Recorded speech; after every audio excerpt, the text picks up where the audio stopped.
சரி, புத்திசாலித்தனம் எப்படினாலே காப்பாத்துன்னு ஒரு கதை கேட்கலாமா? ஒரு வெயில் காலத்துல தாகத்துல தவிச்ச ஒரு காகம் அடியில கொஞ்சம் தண்ணி இருந்த குடத்தை கண்டுபிடிச்சது. ஆனா சியோ, குடம் ரொம்ப உயரமா, கழுத்து பகுதி குறுகலா இருந்துச்சு. எவ்வளவு முயற்சி பண்ணியும் காகத்துக்கு தண்ணீரை எடுக்க முடிய.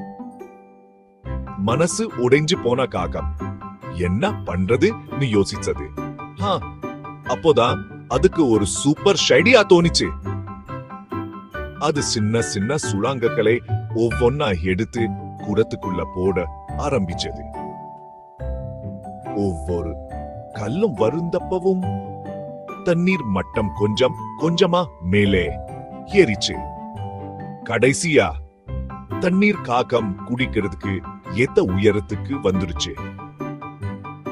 அது வயிறு புடைக்க குடிச்சு தாகத்தை தீர்ச்சுக்கிட்டு.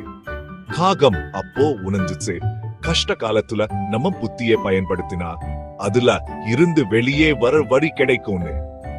அதனால எப்பவும் புத்திசாலியா இருங்க, யோசிக்க மறக்காதீங்க.